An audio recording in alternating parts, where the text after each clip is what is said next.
Hello and welcome to this instructional video on how to build your brand new Zoomo bike.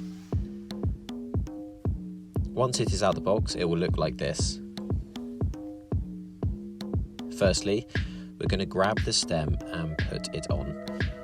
We're just going to make sure that it's lining up with the fork steerer tube nicely. As you can see here, it can be a little tricky to get it in, but when it's on, it's on. So just make sure it's lined up with the front mudguard. And then the first bolt we're going to do up with the 5mm Allen key is the top stem bolt.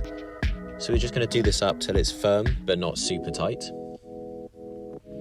And then we're going to move on to the bolts on the side with the same Allen key. Doing these up so they're nice and tight. And then we're going to grab our Torx key with a hole in it and do the bolt on the other side of the stem.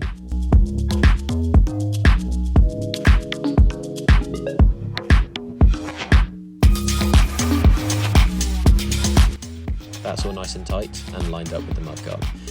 So we're just going to grab our front wheel.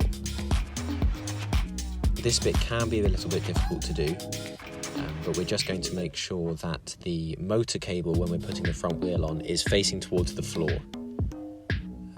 As you can see here, we're just making sure that the cable is away from the wheel and it won't get stuck in the mudguard and it can't get snagged on the fork or anything. Please also make sure that the disc is lining up with the brake caliper. So we're just going to roll it in, making sure that the motor cable, like I said, is facing downwards and the disc brake is between the brake pads. Once the wheel is in, we're going to grab our retention washer, which is the one with the little sticky out bit on, and put that into the fork. Then we'll grab our regular washer and put that on, and then we'll grab the bolt and put that over the washer. We can do exactly the same on the other side of the bike.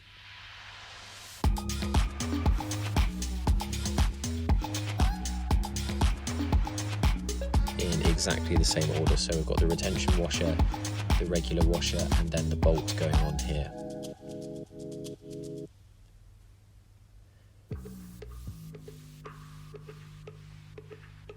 And once these bolts are on, we're going to get our 18mm spanner and just do that up so it's nice and tight.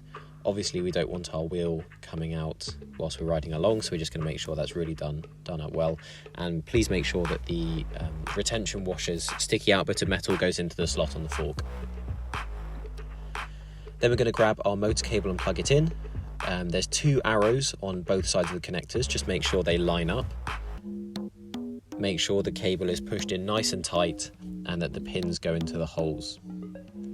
Once that cable's together, we're going to cable tie the cable to the fork. There are some nice cable tie mounts on the fork for this, so just make sure the cable goes on. The cable ties are nice and tight, and we're going to do this for all of the mounts on the fork.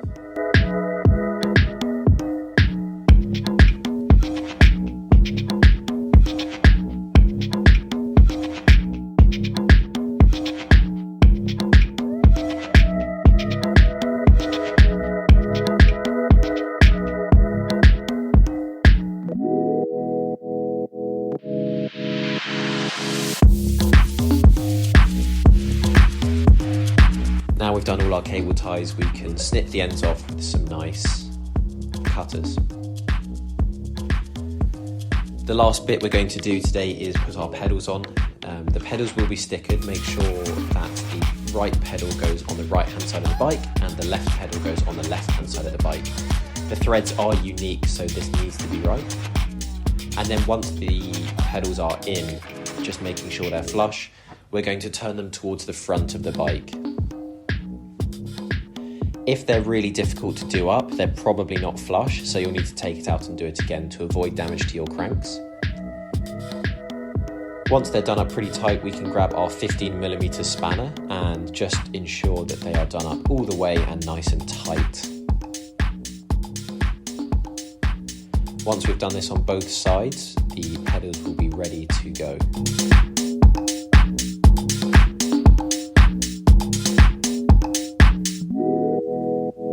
Your bike is now built and ready to ride. So to turn it on, we're going to press the button on the battery.